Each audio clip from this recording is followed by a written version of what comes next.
All right, here we are. This is 97 Chevy Astro van up in the air. I have pulled the motor out of this thing, and to pull the motor you have to pull this whole thing out, and this is the power pack on a subframe assembly. So engine, transmission, transfer case, front axle, all on subframe assembly. This has been rebuilt by myself. But there is new suspension hardware all throughout, new steering hardware, different block. There's the leftovers. That block there had blowing antifreeze into the crankcase, so head gasket issue or crack between the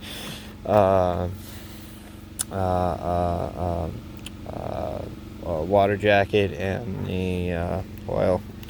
Anyway, long story short, I couldn't find anything on YouTube about doing this particular job. Oh yes, and this is my son Lee. You can see he's 18. He's on his phone.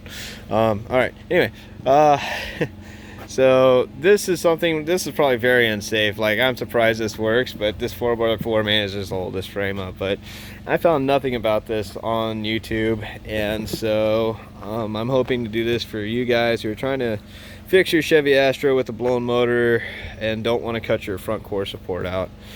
So this thing really is designed to do this. At this stage, it's actually pretty quick to put this back together again. Everything breaks at the back. You have your fuel lines, your transmission pulls, or the drive shaft pulls right out of the transmission, and your exhaust right there. Brake lines also. There's one. Your rear brake line pulls out of your balancer, I believe it is, your brake balancer. Anyway, and then disconnecting up front, which is actually not bad at all. So anyway, I'm gonna add more in here later, but at this point we've got the van cranked up with the old end and hoist rear, and we're getting ready to push this back underneath and set the van down on top. So I will show you more later. Oh hey, yeah, there's a